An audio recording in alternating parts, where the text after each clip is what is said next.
सारे अनलिस्टेड रहेंगे। अनलिस्टेड रहेंगे, टेलीग्राम ग्रुप में जो ज्वाइन रहेंगे उन लोगों को हम टाइम टू टाइम आपको भेजते रहेंगे। जितने भी वीडियो बनेगा उसको आप देखते जाएंगे। टेलीग्राम व्हाट्सएप ग्रुप जरूर ज्वाइन कर लीजिएगा, और व्हाट्सएप ग्रुप में आपको फॉलो कर लेना है जितने भी चीज़ें देख सकते हैं। ये आपका टिक किया हुआ है, यानी कि टाइम कम लगेगा। सारी चीज़ें हैं जो कि वेरीफाई किया गया है, एक एक चीज़ें क्वेश्चंस को हम सारी चीज़ करवाएंगे। रसायन केमिस्ट्री आपका घटना चक्र के बाद आपका ये लूसेंट ई का ही ऑब्जेक्टिव का बुक है, ऑब्जेक्टिव का भी बुक है, इसको करवाएंगे। थ्योरी पोर्शंस भी हम इससे करवाएंगे, थ्योरी पोर्शंस भी हम इससे जब भी हमें मिलेगा, जब भी टाइम मिलेगा 2 घंटा 3 घंटा आपको डेली के इवनिंग आप टेलीग्राम व्हाट्सएप ग्रुप में ज्वाइन करके भी प्राप्त कर सकते हैं। चलिए आज मुख्य बिंदु पर चलते हैं। पहले आज रसायन कंप्लीट करने जा रहे हैं। ये पार्ट रहेगा आपका ए, पार्ट ए हम कंटिन्यू करने जा रहे हैं। साथ ही साथ आप लोग भी इसको देखते जाइएगा। वीडियो ये सिर्फ लाइव रहेगा, अनलिस्टेड फॉर्मेट में आपका रहेगा। उसके बाद फिर आप अगर आप सोचेंगे कि बाद में हम भविष्य में देख लेंगे, तो जो इसकी संभावनाएं कम होगी, जिसकी संभावनाएं शायद कम होगी, इसलिए इस वीडियो को कंटिन्यू कीजिएगा। लोहे का शुद्ध विशुद्धतम रूप होगा, कौन सा होगा? सबसे जो है विशुद्धतम रूप आपका जो शुद्धतम, ये सीधे हम आंसर पर चलते हैं, पिटवा लोहा। ये सबसे शुद्ध मानी जाती है। और लोहे की जो विशुद्धतम यानी शुद्ध जो है पिटवा लोहा सबसे शुद्ध पाई जाती है। और लोहा आयरन आवर्त सारणी के 8वें ग्रुप का पहला तत्व है। 8वें ग्रुप अगर देखेंगे, 8वें समूह का जो है ये पहला तत्व है, फेरम जिसको कहते हैं, फेरम का। कच्चा लोहे का तुलना में अगर ये बहुत कम कार्बन सामग्री वाले लोहे का मिश्र धातु है। कच्चा लोहा भी लोहे का एक अन्य शुद्ध रूप है, लेकिन इसमें से सिलिकॉन, मैग्नीज और तत्वों के अन्य निशान होते हैं। लेकिन इसमें आयरन की मात्रा मात्र 2.2 से लेकर के 4%, 2 से 4% होने की संभावना होती है। और ये देख सकते हैं, अगर आप पीरियोडिक टेबल आप देखे होंगे, पीरियोडिक टेबल, तो उसमें सारी चीज़ें जो है आपका ये तत्वों की संख्या है, हाइड्रोजन से स्टार्ट होता है। हाइड्रोजन यहाँ पर आपको पहला तत्व भी है, हाइड्रोजन, हीलियम, लिथियम, बेरिलियम। इस तरह से आपको पीरियोडिक टेबल एक बार जरूर देख लीजिएगा। पीरियोडिक टेबल हम एक बार पढ़ाएंगे आपको, जब थ्योरी आपका जब हम लूसेंट करवाएंगे, लूसेंट हम इस पर बुक को कंप्लीट कराएंगे, इसमें हम कंप्लीट कराएंगे। साथ ही साथ कोशिश करेंगे नेक्स्ट वीडियो से हमें थ्योरी के साथ साथ आपको सारी चीज़ व्याख्या के साथ हम बताएं, ताकि आपके कॉन्सेप्ट क्लियर हो सके। चलिए मैं ये समझ के आपको पढ़ाऊंगा, यानी जो आपके क्वेश्चन आंसर PYQ से हम करने की कोशिश कर रहे हैं, ताकि आप लोग का जो है, अगर आपके पास जीरो नॉलेज भी है तो अभी आपका एग्ज़ाम क्लियर हो सके। मकसद आपका होना चाहिए कंपटीशन लेवल में एग्ज़ाम आपका क्लियर हो सके। निम्नलिखित में से कौन सा तत्व नहीं है आपका? जो आपका धातु हो गया, अधातु हो गया, उपधातु है, गैस, गैस आपका तत्व नहीं है, तत्व यानी एलिमेंट, इंग्लिश वाला एलिमेंट, ये आपका नहीं है एलिमेंट। अवसानी में जो है तत्वों को 3 प्रमुख भागों में, जैसे धातु, मेटल जिसको कहते हैं, और धातु और नॉन मेटल्स, उपधातु यानी मेटलॉइड जिसको कहते हैं इंग्लिश वाले मीडियम, जिसमें hydrogen, boron, carbon, nitrogen, oxygen और फ्लोरीन आपका, फास्फोरस, सल्फर और क्लोरीन, सेलेनियम और ब्रोमीन, आयोडीन, ये सभी जो है अक्रिय गैसों के और धातुओं की श्रेणी में रखे जाते हैं। ये सारे गैसों के फॉर्मेट में रहते हैं। नेक्स्ट क्वेश्चन पर चलते हैं। ये सारे देख सकते हैं PYQ का है क्वेश्चन, तो हम बार बार नहीं बताएंगे कि प्रीवियस ईयर क्वेश्चन पेपर है, हम करवा रहे हैं। BPSC के 17th का जो प्रिपरेशन कर रहे हैं उन के लिए हेल्पफुल रहेगा। जो TRE4 के लिए भी प्रिपरेशन कर रहे हैं उन लोगों के लिए भी हेल्पफुल रहेगा। आधुनिक रसायन शास्त्र के जनक किसे कहते हैं? तो इसको कहते हैं लेवोजियर को कहते हैं, लेवोजियर। इसको आधुनिक रसायन शास्त्र यानी कि मॉडर्न केमिस्ट्री जिसको कहते हैं, इंग्लिश मीडियम वाले सुन लीजिए, आपका मॉडर्न केमिस्ट्री का जनक जिसको फादर ऑफ मॉडर्न केमिस्ट्री किसको कहते हैं? लेवोजियर कहते हैं, इंग्लिश में लेवोजियर ही बोलेंगे। एंटोनियो लेवोजियर को आधुनिक रसायन शास्त्र का जनक कहा जाता है। तो इससे PYQ से आपको ये आइडिया लग जाएगा कि नेक्स्ट कंटेंट में किस पर आपको ज़्यादा फोकस करना है, किसको आपको तेज़ी से उड़ाना है, यानी कि जल्दी से कंप्लीट करना है। वो सारे आइडियाज़ आपको यहाँ से देखते चलेंगे। चलिए आई होप कि आपको जवाब मिल पाया होगा। जो भी क्वेश्चंस होगा, जो भी डाउट होगा, BPSC का सिलेबस सारी चीज़ें हम यहाँ पर डाउनलोड करके रखे हुए हैं, तो वो सारी चीज़ें हम देख सकते हैं। ये वो इसी से हम सम्मिलित कर करके जाने की कोशिश करेंगे। साथ ही साथ आप लोग भी ट्राई कीजिएगा आंसर इसका देने के लिए, मन में दीजिए या फिर आप कमेंट बॉक्स में आप कमेंट कर सकते हैं। जिन लोग का आंसर नहीं पता होगा हम उसको कोशिश करेंगे उस इसमें आपको सॉल्व करने के लिए। चलिए नेक्स्ट क्वेश्चन है, परमाणु के नाभिक में कौन से मूल आपका कण होते हैं? तो परमाणु के नाभिक में आपका प्रोटॉन और इलेक्ट्रॉन आपके पाए जाते हैं, सॉरी, प्रोटॉन और न्यूट्रॉन पाए जाते हैं। इलेक्ट्रॉन उसके बाहरी कक्षा में होकर वो घूमते रहता है आपका प्रोटॉन आपको न्यूट्रॉन, प्रोटॉन को P से डिनोट करते हैं और न्यूट्रॉन को N से डिनोट करते हैं। वो आपका यानी कि नाभिक में मतलब अंदर वो मूल कण में आपका जो पाए जाते हैं। बाकी इलेक्ट्रॉन्स जो आपका बाहर में कक्षा में घूमते रहता है। परमाणु नाभिक की रचना जो है प्रोटॉन और न्यूट्रॉन से होती है और नाभिक का द्रव्यमान प्रोटॉन और न्यूट्रॉन के द्रव्यमान के कारण होता है। नाभिक का जितना भी द्रव्यमान होता है किसके कारण होता है, तो प्रोटॉन और न्यूट्रॉन के कारण होता है। और न्यूट्रॉन जो होता है जिस पर ऋण अवस्थित नहीं होता है, जीरो होता है, यानी कि ये उदासीन होता है। प्रोटॉन पर पॉजिटिव चार्ज होता है, इलेक्ट्रॉन पर निगेटिव चार्ज होता है।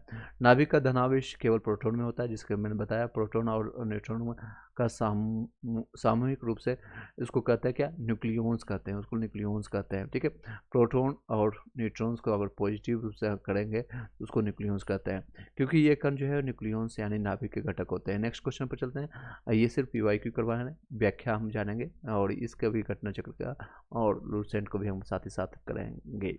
तो आज मैक्सिमम कोशिश करेंगे घटना चक्र का क्वेश्चन करवा दें, कल के डेट में हम आपका लूसेंट हम साथ ही साथ करवाएंगे। और कोई डाउट होगा, कोई क्वेश्चन होगा तो आप कमेंट बॉक्स में ज़रूर पूछिएगा। ट्राई कीजिएगा, अपने जो भी डाउट्स होंगे, जो भी क्वेश्चंस होंगे एट द सेम टाइम आप पूछ ले, या फिर आप बाद में भी आप डालेंगे या टेलीग्राम व्हाट्सएप ग्रुप में, उसके बेसिस पर आपके सारे कैटर करने की कोशिश किया जाएगा। चलिए आगे कंटिन्यू करते हैं,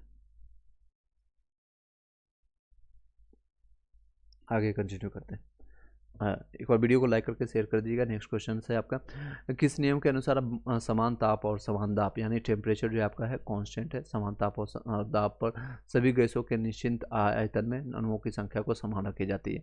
अणुओं की संख्या यहाँ पर समान होती है, यानी कि एवोगाड्रो के नियम को इसको फॉलो किया जा रहा है। एवोगाड्रो के नियम को फॉलो किया जा रहा है। किस नियम के अनुसार समान ताप और समान दाब है यानी टेम्परेचर और प्रेशर जो है कॉन्स्टेंट है आपका, गैसों के निश्चित आयतन यानी में अणुओं की संख्या समान होती है, अणुओं की संख्या समान होती है, यानी पी भी बराबर NRT आपको जो यूज करते हैं एवोगाड्रो के नियम इसमें फॉलो होता है। कॉर्डलिस का नहीं, पास्कल का भी नहीं है, पास्कल आपका फिजिक्स वाले आते हैं, ग्राहम का भी इसमें नहीं कोई यूज होता है। एवोगाड्रो का नियम हम केमिस्ट्री के क्वेश्चंस करा रहे हैं, देख सकते हैं। एवोगाड्रो के नियम के अनुसार जो है समान ताप समान दाब पर एवं दाब पर सभी आदर्श गैसों के समान आयतन में कणों और अणुओं की संख्या जो है समान होती है, यानी क्या क्या चीज़ समान हो रही है, सभी चीज़ समान समान है। देखिए समान तापमान है, समान दाब पर सभी आदर्श गैसों के साथ साथ आयतन अणुओं और उसके कणों और अणुओं की संख्या भी समान है, यानी कि PV बराबर NRT।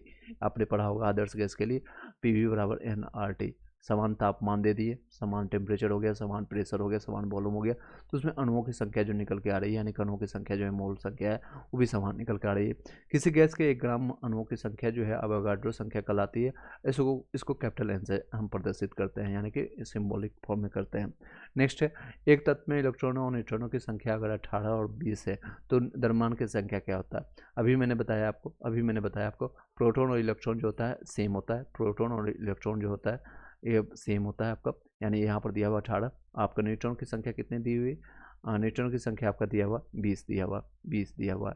ये दोनों को ऐड करेंगे आपका द्रव्यमान संख्या निकल जाएगी। प्रोटॉन की यहाँ पर इलेक्ट्रॉन को भी भूल जाइए, प्रोटॉन और न्यूट्रॉन को ऐड करेंगे तो आपका आ जाएगा द्रव्यमान संख्या कितना आ जाएगा 38 आपका C ऑप्शन देख सकते हैं। किसी तत्व के परमाणु के नाभिक में उपस्थित प्रोटॉन और न्यूट्रॉन की संख्याओं के योग को हम परमाणु की द्रव्यमान संख्या कहलाती है।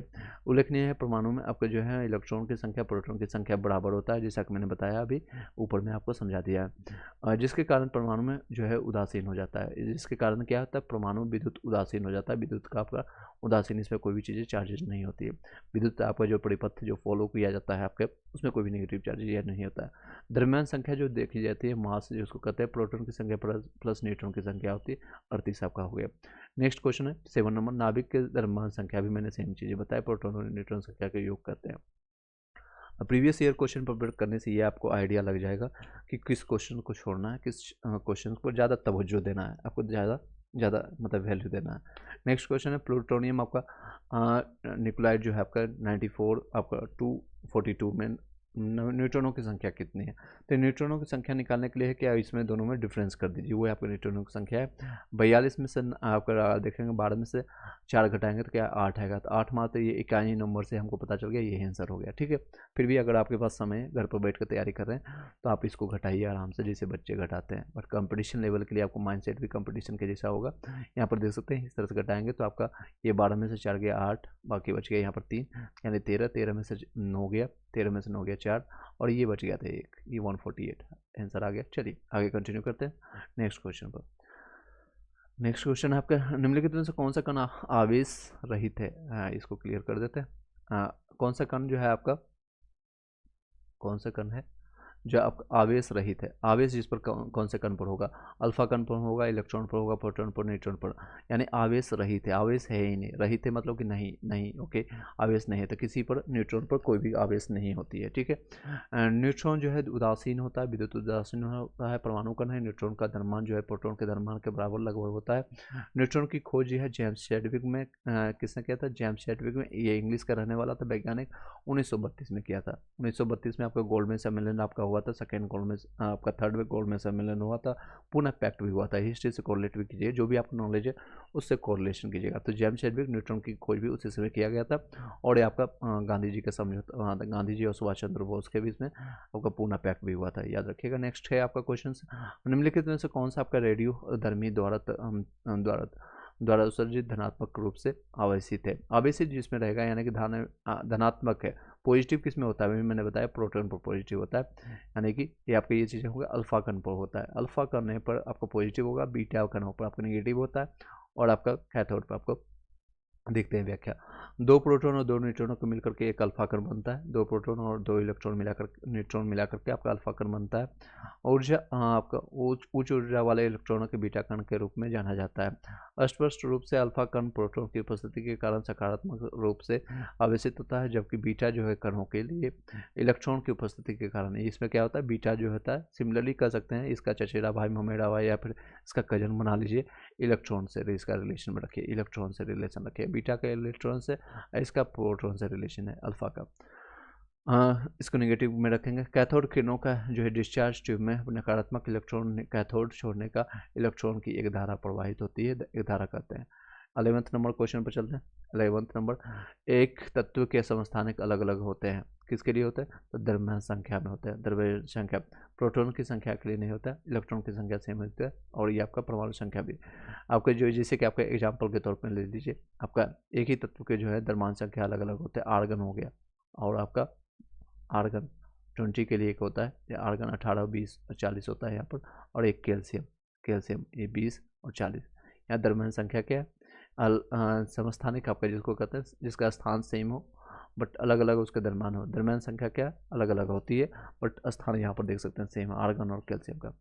समान परमाणु संख्या वाले, परमाणु संख्या आपका समान है तत्व जो होता है, परमाणु संख्या वाले जो स्थान होते हैं, सॉरी इसमें मैंने गलत एग्जाम्पल दिया, इसको नेगलेक्ट कीजिएगा, थोड़ा सा नेगलेक्ट कीजिएगा।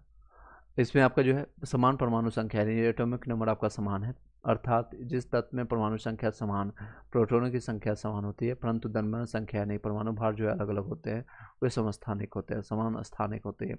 सब परमाणु भार समान परमाणु भार वाले जो होते हैं संभारिक कहलाते हैं, जिसका भार समान होते हैं। ये मैंने आपका संभारिक का एग्जाम्पल दिया था, ठीक है, संभारिक का, और उसके एग्जाम्पल आप बताइएगा कमेंट बॉक्स में आप बताइएगा, समान इलेक्ट्रॉन वाले, ठीक है। नेक्स्ट क्वेश्चन पर चलता है, जैसे आपका हाइड्रोजन, हीलियम का, हाइड्रोजन का 3 होते हैं, वही आपका एग्जांपल होगा। नाभिकीय विखंडन किसके संघात के कारण होता है? किसके कारण होता है? तो न्यूट्रॉन के कारण होता है। प्रोटॉन, इलेक्ट्रॉन, न्यूट्रॉन आपका सही जवाब होगा, न्यूट्रॉन के कारण होता है। नाभिकीय विखंडन है किसके संघात के कारण होता है? तो नाभिकीय न्यूट्रॉन के कारण होता है। नाभिकीय विखंडन न्यूट्रॉन के संघात के कारण होता है, जब किसी भारी तत्व के परमाणुओं को न्यूट्रॉनों की बमबारी की जाती है तो भारी तत्व हल्के तत्वों में टूट जाती है। इसमें बहुत अधिक ऊर्जा का उत्सर्जन होता है। किसी भारी तत्व का हल्के तत्वों में टूटने की प्रक्रिया कहलाती है आपके नाभिकीय विखंडन, न्यूक्लियर फ्यूजन। एक होता है फ्यूजन, एक होता है फ्यूजन। FI और FU का डिफरेंस होता है, बाकी सब चीज़ें सेम है। उसको कहते हैं नाभिकीय संलयन, फ्यूजन वाले को संलयन कहते हैं। और इसमें आपको फ्यूजन में सिर्फ डिफरेंस है, नाभिकीय विखंडन में इसमें न्यूट्रॉनों की संख्या में संघात करता है, और किसी तत्व में परमाणु और इसकी बमबारी करने के बाद होता है भारी तत्व हल्के तत्वों में टूट जाता है, जिसमें बहुत अधिक ऊर्जा का उत्सर्जन होता है। किसी तत्व का जो है तत्व हल्के तत्वों में टूटने की प्रक्रिया ही इसका नाभिकीय विखंडन कहलाता है। नाभिकीय विखंडन आप लोग को क्वेश्चन बताएगा, न्यूक्लियर फ्यूजन और न्यूक्लियर फ्यूजन और फ्यूजन दोनों में से कौन ज़्यादा घातक होता है? जो हमेशा आपको नागासाकी, हिरोशिमा में जो आपका बम फोड़ा गया था, कौन सा था?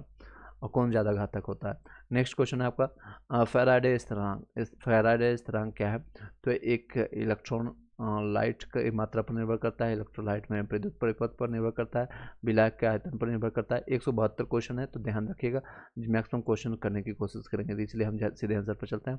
सार्वभौमिक स्थिरांक पर डिपेंड करता है। फैराडे स्थिरांक जो है यानी कांस्टेंट जो है आपको डिपेंड करता है किस पर? सार्वभौमिक स्थिरांक पर डिपेंड करता है। फैराडे स्थिरांक है सार्वभौमिक स्थिरांक है, यह लगभग 96,487 कैलोरी पर मोल होता है। 96,487 कैलोरी पर मोल होता है। नेक्स्ट है निम्न में से किसका पीएच का मान सेम होता है? जो उदासीन होगा, उदासीन विलयन का, यानी कि जिसका जल का मान होता है पीएच होता है। इसमें आपको शुद्ध जल का क्या पीएच मान नहीं होगा? बीपीएससी देखिए इस क्वेश्चन को नेगलेक्ट कर दिया है। उदासीन विलयन का मान पीएच होता है, ये आपका बी होगा। शुद्ध जल को उदासीन जल माना जाता है। शुद्ध जल 25 डिग्री सेंटीग्रेड पर आपका जो है पीएच का मान 7 होता है। वर्षा का जल जो है, पानी जो है जल का शुद्ध रूप होता है। 7 से अधिक वाले को विलयन को क्षारीय कहते हैं, जिसको बेस कहेंगे इंग्लिश मीडियम वाले। और अगर 7 से कम वाले को कहते हैं एसिड, ठीक है, यानी अम्लीय। चलिए नेक्स्ट क्वेश्चन पर चलते हैं। नेक्स्ट इसको आंसर में आपका 1 और 2 इससे मिला करके ई होना चाहिए, इसमें ई होना चाहिए। शुद्ध जल क्षारीय विलयन, ठीक है, इससे आपका रिलेशन नहीं है। उदासीन विलयन होगा या शुद्ध जल होगा, ठीक है, या फिर वर्षा का जो जल होता है। हालांकि पहली बार इसमें होता है, सभी लोग नहाते हैं, महिलाएं जो खासकर लड़कियां जो होती है जिसके पास बहुत दिमाग होता है, वो कहते हैं कि पहली बार इसमें भीग जाने दो। गाना आपने सुना होगा बॉलीवुड के, पहली बार इसमें भीग जाने दो। इसमें भीगना नहीं चाहिए क्योंकि उसमें आसपास में डस्ट बड़ी होती है। दिल्ली, मुंबई जैसे, बेंगलोर जैसे शहरों में इतनी सारी फैक्ट्रियाँ होने के कारण जब पहली बारिश आती है तो वहाँ से जितने भी डस्ट होती है, यानी कि धुआं, जिसको धूलकण कहते हैं, उसके साथ बारिश में आती है काफ़ी चीज़ें, फुहारे आते हैं, शरीर में आपका कई बीमारियाँ फैला देती है, त्वचा रोग को होने की संभावना होती है। तो पहली बारिश में मत भीगिएगा। जब भी अभी बारिश का सीजन चल रहा है, 2-4 बारिश हो जाने दीजिए, यानी कुछ समय बीत जाने दीजिए, धूलकण जो है नीचे आने दीजिए, धरती पर आ जाने के बाद आप उसको नहा सकते हैं। नेक्स्ट क्वेश्चन पर चलते हैं। आपका नेक्स्ट है 15 नंबर। निम्नलिखित में से किस विलयन में पीएच का मान जो है 7 से अधिक होता है? अभी मैंने बताया 7 से अधिक क्षारीय वाले को कहते हैं, बेस वाले को कहते हैं, ठीक है। एसिड वाले 7 से कम होते हैं, यानी कि इंग्लिश मीडियम वाले क्षारीय, इसका सही जवाब है। पानी का पीएच मान मैंने अभी बताया 7 होता है। रिपीटेड क्वेश्चन देख सकते हैं, बीपीएससी में आपका क्वेश्चन पूछा गया है, ये सब ऑफिसर लेवल का क्वेश्चन है। चलिए शुद्ध जल को जो है उदासीन माना जाता है, इसमें पीएच का मान लगभग 7 होता है, लगभग 7 होता है, ठीक है, लगभग से 7 होता है। नेक्स्ट है निम्नलिखित में से किसका मान जो है किसका गलनांक सबसे उच्च होता है? गलनांक सबसे ज़्यादा आपका बोरॉन का होगा। लोहा, सिलिकॉन, एल्युमिनियम, इन सभी में देखेंगे कंपेरिजन, तो बोरॉन का आपका जो है गलनांक यानी सबसे अधिक होता है, मेल्टिंग जिसको कहेंगे इंग्लिश में। नेक्स्ट है किसी ठोस पदार्थ का गलनांक उच्च तापमान पर होता है, यानी किसी ठोस पदार्थ का गलनांक वह तापमान होता है जिस पर वह अपनी ठोस अवस्था से पिघल करके द्रव अवस्था में पहुंच जाता है। गलनांक वह ठोस या द्रव अवस्था प्रावस्था समान अवस्था में होती है। बोरॉन का गलनांक जो होता है 2453 केल्विन होता है। एल्युमिनियम का गलनांक 933 केल्विन होता है। सिलिकॉन का 1693 केल्विन होता है। लोहा का गलनांक देख सकते हैं यहाँ पर। तो सबसे ज़्यादा उच्च गलनांक इस सभी में अगर देखेंगे तो 2453 आपको बोरॉन का है, ठीक है। तो बोरॉन का गलनांक जो है सबसे अधिक उच्च है। नीलम, रूबी जिसको कहते हैं, रासायनिक उसका फॉर्मूला क्या है? तो नीलम का आपका फॉर्मूला है Al2O3। Al2O3 कौन सा है? ए ऑप्शन है। नीलम का एक रत्न है, श्रेणी का खनिज है, इसका रासायनिक फॉर्मूला Al2O3 है। नीलम प्राकृतिक रूप में मिलता है, यानी कि नेचुरल चीज़ें हैं, और ये कृत्रिम रूप में भी इसको बनाया जा सकता है। नेक्स्ट है हाँ, ये सारी चीज़ें जानकारी ज़्यादातर महिलाओं को होगी, फीमेल जितने भी लोग हैं। नीलम ये की चीज़ें पहनते हैं, झुमका पहनते हैं, लाल पीला हरा सारी चीज़ें ये लगाते हैं लड़कों को डिस्टर्ब करने के लिए। चलिए आने इन्हें हम नेक्स्ट क्वेश्चन पर चलते हैं। एक घोल का पीएच मान 3 से बदल करके 6 बदलता है, यानी 3 पहले था, अब बदल करके 6 हो गया। तो H+ आयन होता है, आप लोगों को पता है, जो अम्लीय होता है चीज़ें में उसमें H आयन का होता है, और बेस में आपका OH का आपका सांद्रण किया जाता है, यानी कि आयन क्या किया जाता है। इसकी सांद्रता क्या हुई? इसकी सांद्रता 3 गुना कम हुई, घट गई, आपका 1000 गुना आपका कम हो गई थी। इसमें जो जितने भी मतलब ये अंकों का डिफरेंस हुआ उस पर 10⁻³ कर दीजिए, वही आपका आंसर हो जाएगा। 10⁻³ करेंगे आपका आंसर हो जाएगा 1000। यानी 1000 गुना कम हो जाएगी, क्योंकि ये जब भी हम स्ट्रॉन्ग और बेस हम आपको यहाँ पर शॉर्ट में बता देते हैं। जैसे अम्लीय आपका ये एक डायग्राम आप लोगों ने देखा होगा, एनसीईआरटी आपने पढ़ा होगा। ये अगर आपका 7th है, ये आपका उदासीन हो गया, ठीक है। इधर आपका अम्लीय है यानी एसिड वाला है, इधर आपका बी। याद रखने के लिए जब भी हम ABCD बच्चा में पढ़ते हैं तो क्या करते हैं, सबसे पहले ए पढ़ते हैं फिर बी पढ़ते हैं। तो आपका यहाँ 0 से स्टार्ट होता है, यहाँ 14 है, ठीक है, यहाँ 14 है, याद रखिएगा। तो सबसे ज़्यादा स्ट्रॉन्ग अम्ल यहाँ पर होगा, एसिड वाला सबसे ज़्यादा यहाँ पर सबसे स्ट्रॉन्ग होंगे। और यहाँ से जैसे जैसे जैसे जैसे जैसे हम इधर जाएंगे वो हमारा कमज़ोर हो जाएगा, जिसको कहते हैं प्रबल अम्लीय। इंग्लिश वाले प्रबल कहते हैं, प्रबल अम्लीय, प्रबल अम्लीय। और इसको क्या कहते हैं, लेस अम्लीय, यानी कि लेस अम्लीय यहाँ पर कम होता है, उदासीन हो जाता है आते आते। जैसे पानी क्या है, नींबू का जो होता है 2.2 होता है, नींबू में हम पानी मिलाकर पीते हैं। शराब लोग पीते हैं 2.8 के आसपास होता है उनका पीएच वैल्यू। शराब में क्या करते हैं, जो भी लोग शराबी यानी शराब पीने वाले हैं उन लोगों को पता होगा, शराब इसलिए पिलाते, पानी मिलाते हैं, पानी मिलाते हैं 2.8 उसका पीएच वैल्यू होता है। पानी मिलाने के बाद उसकी वैल्यू जो होती है घट कर इस साइड आ जाती है, वो अम्लीयता यानी बेस जो है उसका एसिडिटी जो है उसका कम हो जाता है, एसिडिटी उसका कम हो जाता है। अगर प्रबल बेस की बात करें तो प्रबल बेस इस साइड होगा, 14 पर सबसे ज़्यादा प्रबल होगा, और यहाँ से जैसे जैसे जाएंगे सबसे ज़्यादा बेस होगा। इसमें प्रबलता कम करने के लिए क्या होता है, पानी मिला देते हैं। जैसे अगर आपने घर में कभी दाल में बनाया होगा, चावल या सब्जी बनाया होगा, सब्जी का एग्जाम्पल लेते हैं। सब्जी अगर आपको ज़्यादा नमक पड़ गया तो क्या करते हैं, नमक में पानी मिला देते हैं, पंचफोड़ बना देते हैं। पानी डालते हैं, क्या है, उदासीनता यानी कि बेस की जो है मात्रा यहाँ पर आ जाती है, 7 के आसपास आ जाती है। खाने में अच्छा लगता है और आराम से आप बैठ करके उसको दबा के खाते हैं। तो देख सकते हैं इसकी सिंपल फॉर्मूला बता दी है मैंने आपको, बाकी ये सब चीज़ें करने की कोई ज़रूरत नहीं है, सीधे आप आंसर पर चलिए नेक्स्ट क्वेश्चन पर। ब्रोमीन क्या है, ब्रोमीन होती है, क्या होती है, ठूसी रोज होती है, रंगहीन गैस होता है, अत्यंत ज्वलनशील गैस होता है, लाल द्रव होता है। आप लोग बताइएगा इसका आंसर क्या है। 20 नंबर क्वेश्चन देख सकते हैं, बहुत कम समय में ज़्यादा ज़्यादा हम आंसर करने की कोशिश करेंगे। तो ब्रोमीन आपका एक ठोस लाल द्रव होता है। तो ब्रोमीन एक लाल द्रव होता है, ठीक है, लाल द्रव होता है। इसकी गलनांक सबसे अधिक होती है, अभी मैंने बताया 2453 केल्विन इसका होता है गलनांक ब्रोमीन के लिए, सॉरी बोरोन के लिए, ब्रोमीन के लिए। ब्रोमीन आगे बढ़ते हैं, इसकी व्याख्या जानते हैं। ब्रोमीन जो होता है गहरा लाल रंग धारित होता है, तीक्ष्ण गंध वाला वाष्पित द्रव होता है। ब्रोमीन जो होता है 20 का फॉर्म आपका Br से इसको डिनोट करते हैं, सिंबल रहता है। और इसका परमाणु क्रमांक होता है 35 इसका परमाणु क्रमांक है। और ये कमरे के यानी ताप पर यानी रूम टेम्परेचर पर द्रव अवस्था में पाया जाता है। ये भी पूछा जाता है कई बार, कमरे के टेम्परेचर में कौन ऐसा जो है तत्व है यानी कि जो है जो कि आपका पाया जाता है, तो आपका वो है ब्रोमीन।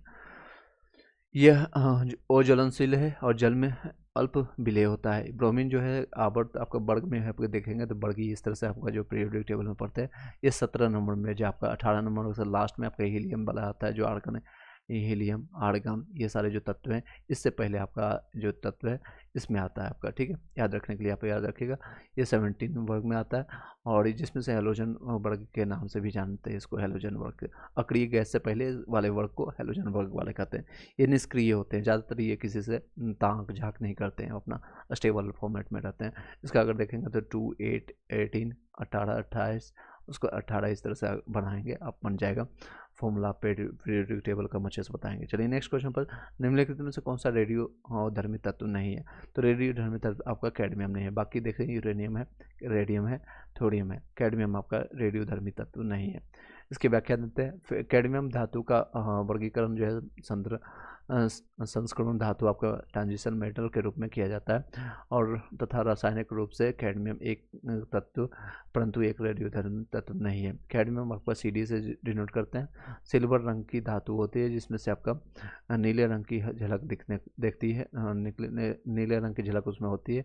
कैडमियम की विषैली धातु होती है। कैडमियम का सर्वाधिक उपयोग निकल कैडमियम बैटरी के उत्पादन में किया जाता है। चलिए आज मैंने 21 तक किया है, बाकी इसमें टोटल 172 क्वेश्चन है। कोशिश करेंगे आधे घंटे 1 घंटे ला करके 3 से 4 दिन हम कंप्लीट कर दें। कुछ इसी वीडियो में कंप्लीट करते हैं आपका लूसेंट का आपका फर्स्ट टॉपिक। कल हम थ्योरी भी हमको पढ़ाएंगे, थ्योरी भी हम आपको लूसेंट से आपको इससे करवाएंगे। आप अगर आप बोलेंगे तो आपको ये भी स्टार्ट कर देंगे। देख सकते हैं आपका रसायन का, अगर आप बताएंगे तो इसका मैं थ्योरी के साथ साथ यहाँ पर थ्योरी भी आपको बताता चला जाऊँगा, और साथ ही साथ MCQ करा दूँ। बताइएगा तो आप लोग कमेंट कीजिएगा क्या कराऊँ। 2 सेकेंड आप लोग का इंतज़ार करेंगे, अदरवाइज करना वही है जो बेस्ट होगा। क्या करना चाहिए, चलिए कमेंट जरूर कीजिएगा कमेंट बॉक्स में।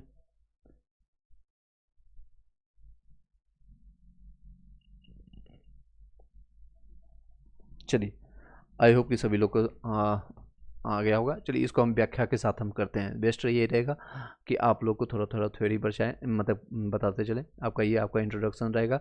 रसायन विज्ञान आपका लूसेंट का ये पहला टॉपिक, ये सबसे बेहतर बुक है और ये प्राचीन काल से, यानी कि जब से आपके भैया भाभी जो भी क्लासेज करते होंगे उन लोगों ने भी पढ़ा होगा और आप भी पढ़ेंगे।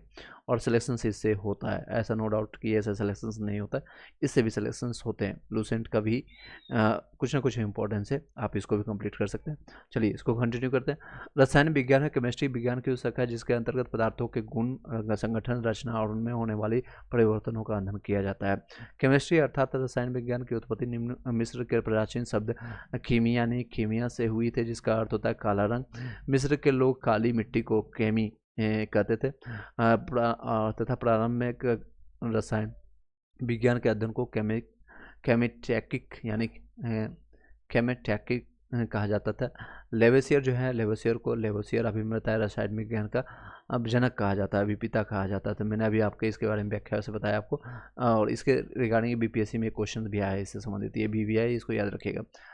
रसायन विज्ञान का पिता कौन है? तो लेवेसियर। रसायन विज्ञान का पिता कौन है? तो लेवेसियर। नेक्स्ट है पदार्थ एवं उसकी प्रकृति, इसके अभी हम थ्योरी जानेंगे यानी ऑनलाइन फैक्ट में, और उसकी प्रकृति और उसके संगठन से संबंधित क्वेश्चन भी हम जानेंगे। देख सकते हैं बीपीएससी में क्वेश्चन आया हुआ और डिफरेंट एग्जामिनेशन में सभी क्वेश्चन हम करेंगे साथ ही साथ।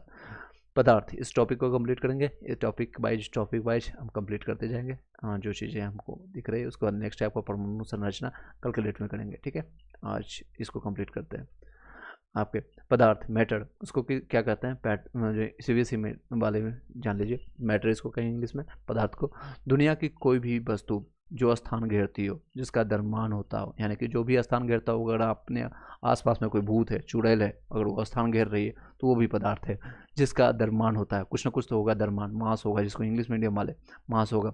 और जो अपनी संरचना में परिवर्तन का विरोध करता हो, वो जिसे आपको चुड़ैल बैठा हुआ सामने, चुड़ैल आप क्या कहता है कि मेरे पास आओगे तो मैं आपको अपने परिवर्तन के लिए या अपने में समा जाऊंगा या आप में समा जाऊंगा। या फिर जैसे कि एग्जांपल में यहाँ पर दिया हुआ हवा, जल, वायु। हवा हालांकि आप लोग को दिख नहीं रहा होगा, वायु दिख नहीं रहा होगा, लेकिन आप सांसें छोड़ेंगे तो पता चलेगा हाँ हवा है। आप सांसें नाक के नीचे आप उंगली लगा कर देखेंगे तो पता चलेगा हाँ हवा है, यानी वायु है। कार्बन डाइऑक्साइड हम लोग छोड़ते हैं और ऑक्सीजन लेते हैं। चलिए नेक्स्ट है। प्रारंभ में भारतीय और यूनानियों का अनुमान था। सबसे पहले जितने भी खोज हुआ था, इससे पहले प्राचीन काल में ही हमारे जो ऋषि मुनि थे उन्हीं को पहले, उस समय ऋषि मुनियों को या जो भी जो ज्ञानी लोग थे वही लोग उसमें साइंटिस्ट, वही लोग उसमें रसायन या फिर भौतिकी, प्राचीन काल में ये सारे लोग जो है ऋषि मुनि जो बोल के चले गए उसी को इस अंग्रेजों ने ट्रांसफ़र किया है। यूनानी कौन है? ट्रांसफ़र किया है इन लोगों ने, अंग्रेजों ने। प्रारंभ में भारतीय और यूनानियों का मानना था कि ये प्रकृति की सारी वस्तुएं 5 तत्वों के संयोग से बनी है। 5 तत्व कौन से है? क्षिति, जल, पावक, गगन, समीर। आप लोगों ने सुना होगा क्षिति, जल, पावक, गगन, समीर। यानी क्षिति मतलब जल मतलब पवक मतलब आपका गगन, और समीर क्या क्या चीज़ें आपको बताइए? धरती, जल, आपका पवन हो गया, हवा यानी गगन, आपका आकाश, और समीर मतलब हो गया आपका समुद्र। ये 5 तत्वों से हमारा शरीर बना हुआ है। ये 5 तत्वों से हमारे जितने भी चीज़ें हैं, प्रकृति की जितनी भी चीज़ें हैं, ये 5 तत्वों से ही मिल करके बनी है। क्षिति, जल, पावक, गगन, समीरा।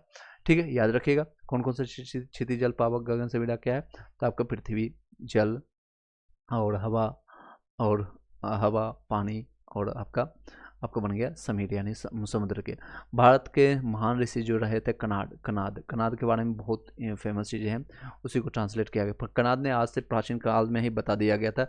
डाल्टन तो बच्चा है, अभी आकर के बताया इन 100-200 साल पहले।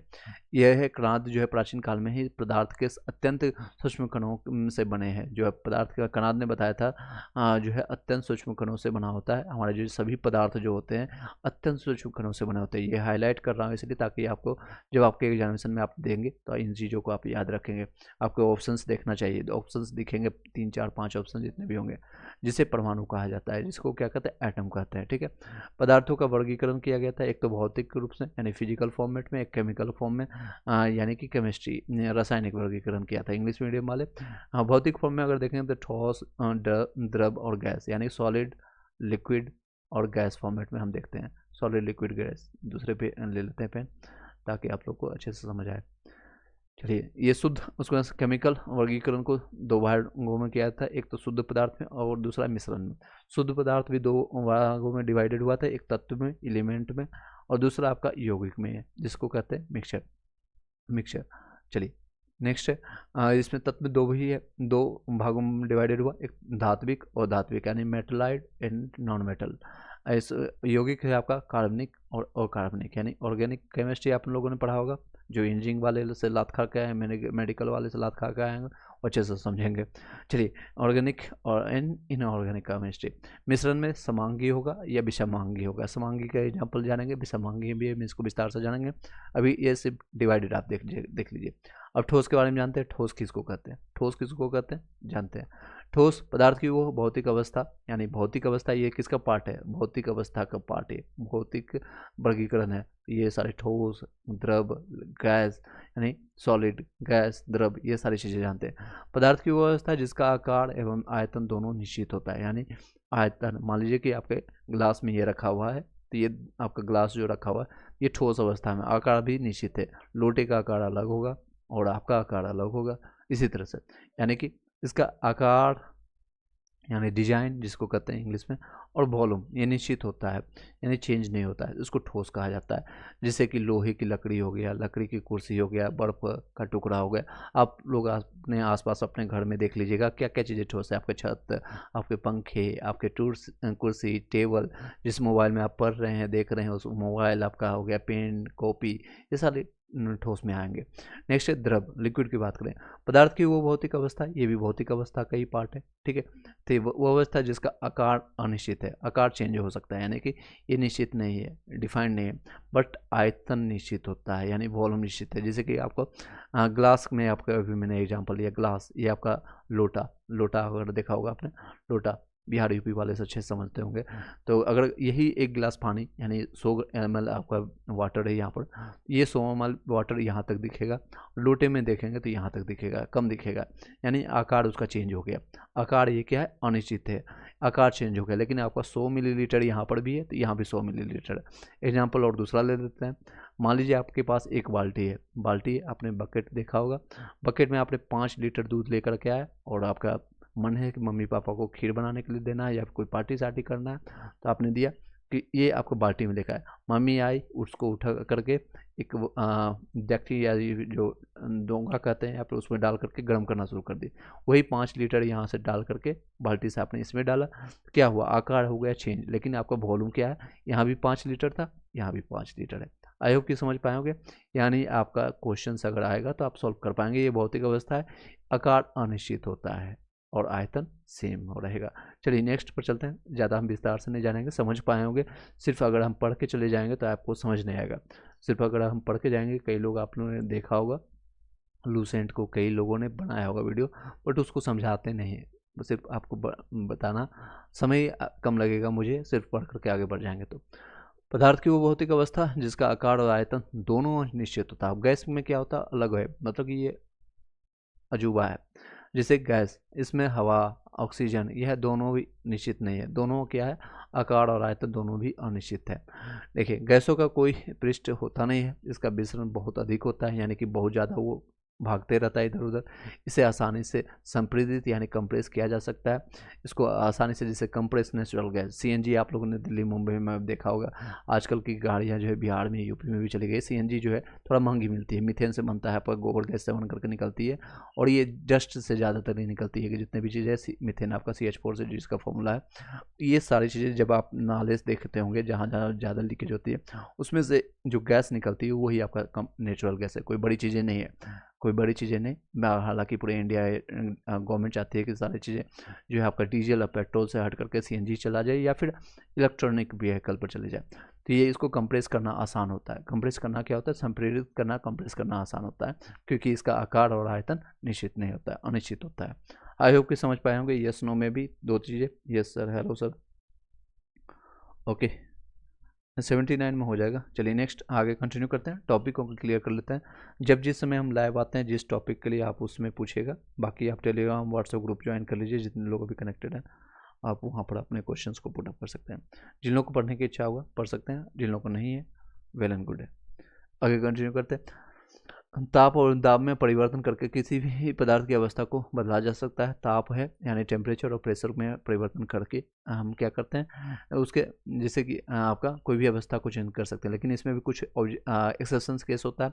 इसके बाद भी है, जैसे कि लकड़ी, पत्थर, ये केवल ठोस अवस्था में ही पाए जा रहे हैं। इसमें आप कितना टेम्परेचर आप बदल देंगे तो ज़्यादा और ज़्यादा प्रेशर देंगे यानी टेम्परेचर बढ़ाएंगे तो जल के राख हो जाएगी, बट लकड़ी लकड़ी ही रहेगी, लड़की नहीं लकड़ी। पत्थर आपका वही है, पत्थर या ज़्यादा से ज़्यादा इसको टेम्परेचर प्रेशर डालेंगे तो पत्थर ही रहेगा, कुछ नहीं चेंज होगा। ये सारे आप बाद में है, तो ये सारी चीज़ें जानेंगे। जल तीनों भौतिक अवस्था में पाए जाते हैं। जल जो है आपका ठोस, द्रव, गैस तीनों में पाई जाती है। एग्जाम्पल में आप देख लीजिए, जैसे आपके पास जल है यानी पानी है, लिक्विड है, उसको जमा देंगे फ्रीजर में रख देंगे, वो आपका ठोस में बन करके बर्फ बन जाएगा, तो ये ठोस अवस्था में सॉलिड में मिल गया। अब उसी, मान लीजिए आपके पास लिक्विड था, इसको आप उठा करके गैस में डाल दिए और आप भूल गए, चले गए आप कोई मूवीज़ देखने, कहीं आप गर्लफ्रेंड बॉयफ्रेंड करने चले गए, कहीं से चैटिंग करने चले गए, पता चला आधे घंटे 1 घंटे के बाद ये जो पानी जो है वाष्प के रूप में गैस बन करके चली गई।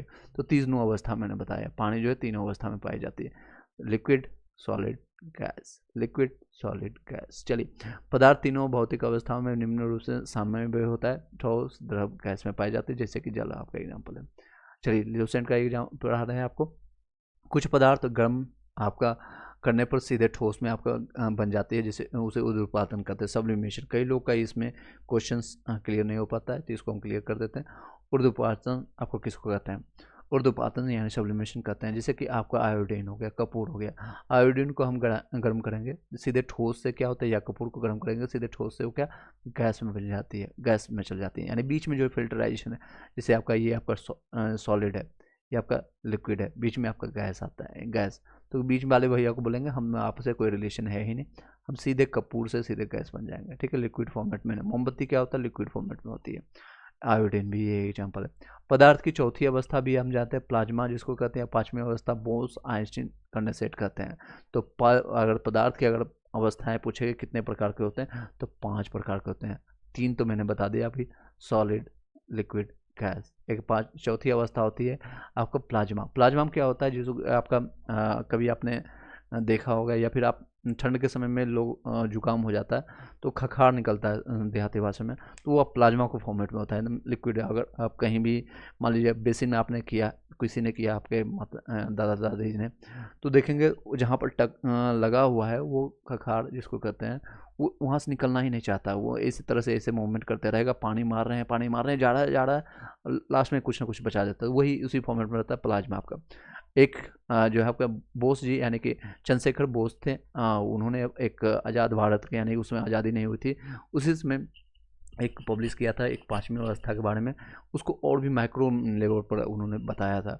तो उन्होंने शेयर किया जाकर के, अपना जो पब्लिश किया, जो भी नोट्स था उन्होंने शेयर किया, तो उसको छापा नहीं गया था, तो उन्होंने छापा, बोला कि ये आज़ाद यानी कि गुलाम भारत में ऐसा कौन बना सकता है। सत्येंद्रनाथ जो बोस थे, उनके जो है थ्योरी को नेगलेक्ट कर दिया गया था और चौथी अवस्था तक ही मानी गया। तो फिर ये चीज़ें अपने जो है सत्येंद्रनाथ बोस जो है उठा करके, आइंस्टीन उसमें थे, आइंस्टीन को भेजा गया। आइंस्टीन जब इस चीज़ों को देखे तो आइंस्टीन बोले अरे वाह, ये कोई भी गुलाम भारत में इस तरह से माइंडसेट है, उनके पास ये नॉलेज है। तो फिर आइंस्टीन ने बोला कि इसको आप पब्लिश कीजिए।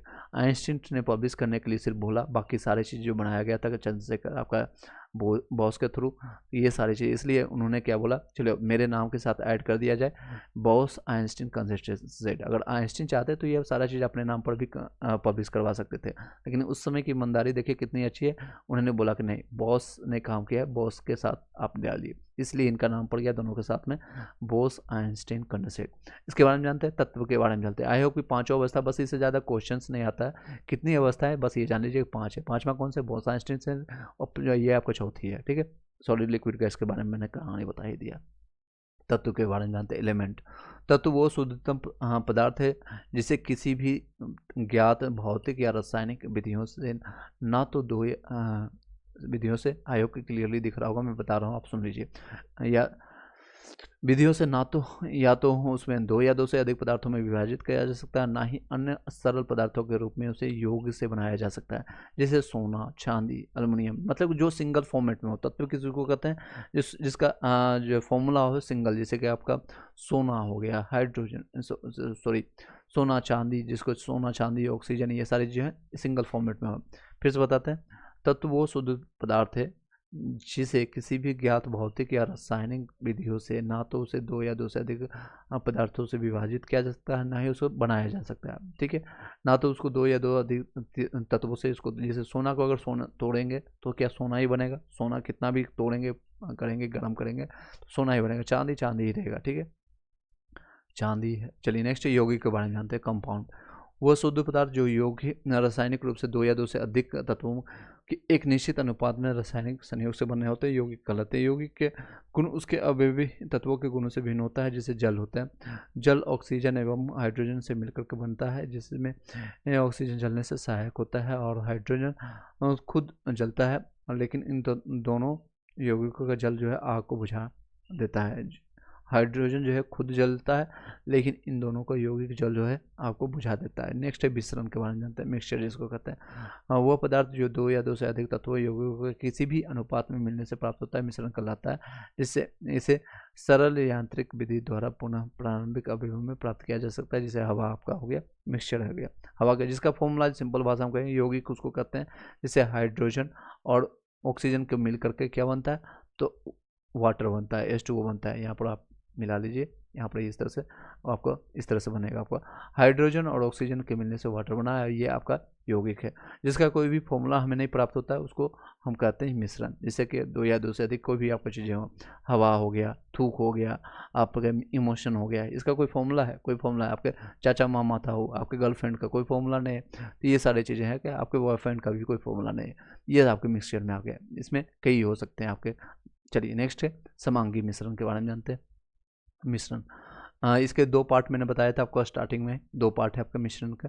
मिश्रण का रासायनिक वर्गीकरण में देखेंगे तो मिश्रण के दो पार्ट है, एक समांगी एक विषमांगी। तो समांगी के चलते हैं होमोजीनियस, इसको ही कहते हैं इंग्लिश मीडियम वाले, होमोजीनियस मिक्सचर। निश्चित अनुपात में अवयवों को मिलाने से समांग मिश्रण का निर्माण होता है। इसके प्रत्येक भाग के गुणधर्म जो है एक समान होते हैं। जैसे चीनी या नमक का जलीय विलयन होता है हवा में, आपको देख सकते हैं, ये समान मिश्रण में मिलाए जाते हैं, इसको समांगी में। विषमांगी किसको कहते हैं, जिसको इंग्लिश में हेट्रोजीनियस मिक्सचर कहते हैं। अनिश्चित अनुपात में अवयवों को मिलाने से विषमांगा मिश्रण का निर्माण होता है। पर ये इसके प्रत्येक भाग के गुण एवं उनके संगठन जो है भिन्न भिन्न होते हैं। जैसे कि बारूद में आपको मिलाया जाता है, कुहासा में आप देखेंगे, गंदगी और पानी का फुवारे या फिर इस तरह से।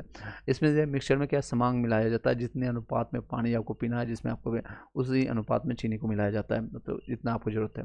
मिश्रण को अलग अलग करने के कुछ आपको विधियाँ, एक तो आपका रासायनिक क्रिस्टलाइजेशन के थ्रू कर सकते हैं, डिस्टिलाइजेशन के रूप में कर सकते हैं, सब्लिमेशन के रूप में कर सकते हैं, उद्पादन जिसको कहते हैं, या आंशिक आश्वन यानी फैक्टराइजेशन के रूप में जानते हैं, एक वर्ण लेखन के रूप में जानते हैं, और भाप आश्वन के विधि में जानते हैं।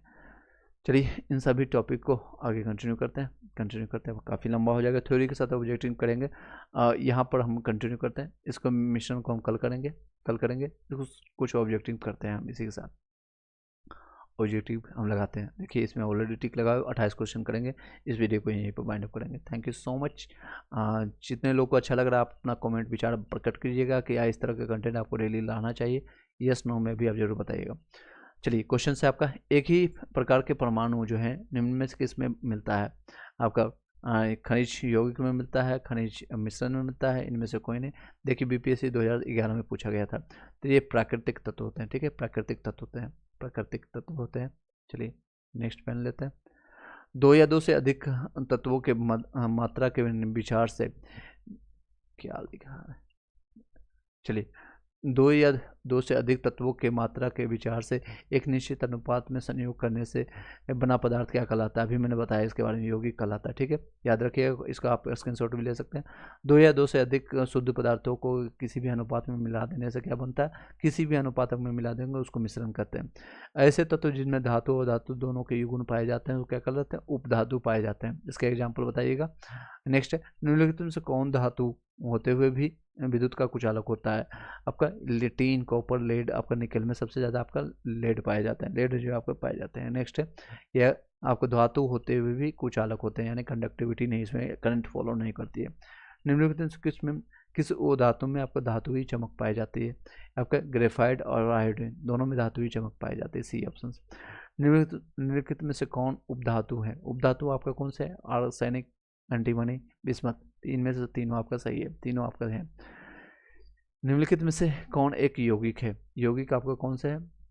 यौगिक जो है आपके दो तत्वों से मिलकर होता है। इसमें वायु का कोई फॉर्मूला नहीं है, वायु का आपका कोई फॉर्मूला, पारा Hg है, आपका O3, ओजोन O3 है। अमोनिया है, दो तत्वों से मिलकर के, नाइट्रोजन और हाइड्रोजन से मिलकर NH3। तो यौगिक कौन सा हो गया?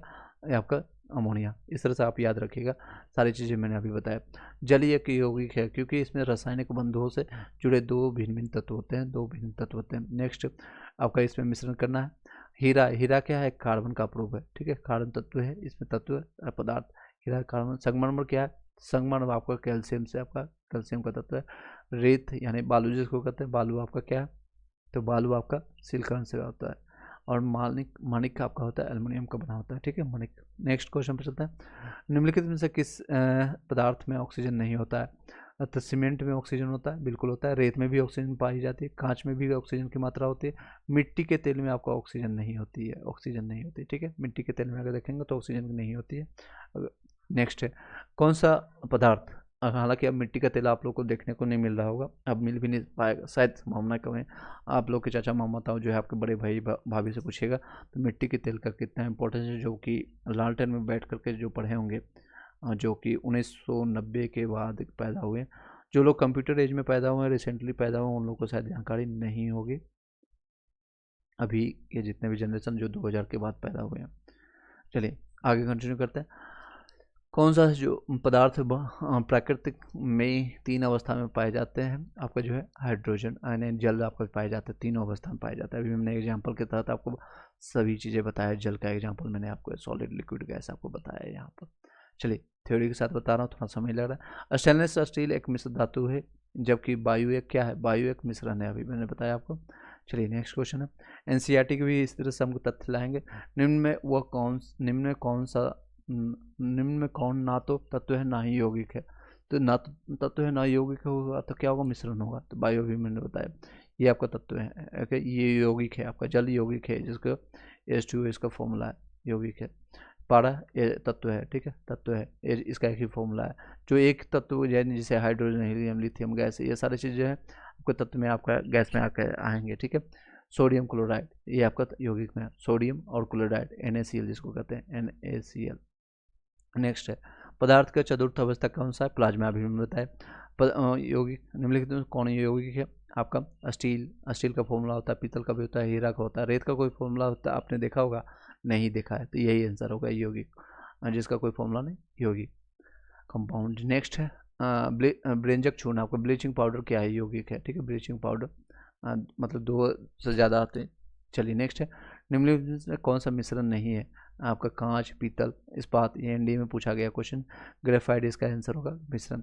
बारूद होता है क्या? एक मिश्रण है, बारूद एक मिश्रण है। कोयला एक तत्व है। हीरा एक तत्व है, कार्बन का प्रूफ है। ये सारे विश्व का प्रत्येक पदार्थ अत्यंत सूक्ष्म कणों से मिलकर बना होता है। यह सर्वप्रथम किसने कहा था? कनार्ड ने कहा था, अभी मैंने आपको थ्योरी में बताया। पीछे जाकर के आप जरूर आप स्क्रॉल करके पूरा वीडियो देखिएगा। निम्नलिखित में से कौन यौगिक कौन सा है? निम्नलिखित में से कौन यौगिक है? आपका अमोनिया आपका है, NH3। बाकी HgO3 वायु का फॉर्मूला नहीं होता है, ये मिश्रण है। नेक्स्ट है, निम्नलिखित में से कौन सा एक तत्व है? तत्व आपका कौन सा है? हीरा आपका तत्व है। ठीक है, पन्ना, नीलम, माणिक्य आपका कुछ। नेक्स्ट है, वायु क्या है? वायु एक मिश्रण है। ठीक है, वायु एक मिश्रण है, तत्व नहीं है, मिश्र यौगिक में नहीं है। ठीक है, यौगिक किसको कहते हैं? दो तत्वों के मिलकर जो बनता है उसको दो या दो से अधिक, जिसको यौगिक कहते हैं, जैसे कि आपका एग्जांपल में भी मैंने बताया आपको। यौगिक। चलिए नेक्स्ट 2-3 क्वेश्चन और बचा है। निम्नलिखित में से कौन सा रासायनिक यौगिक कौन सा है? रासायनिक यौगिक यानी रसायनों का यौगिक है, जैसे NH3 आपका अमोनिया है आपका, दे सकते हैं। RRB NTPC में पूछा गया है, TATC AC में आपको पूछा गया। नेक्स्ट है, निम्नलिखित में से कौन सा मिश्रण है दूध, इस्पात, कार्बन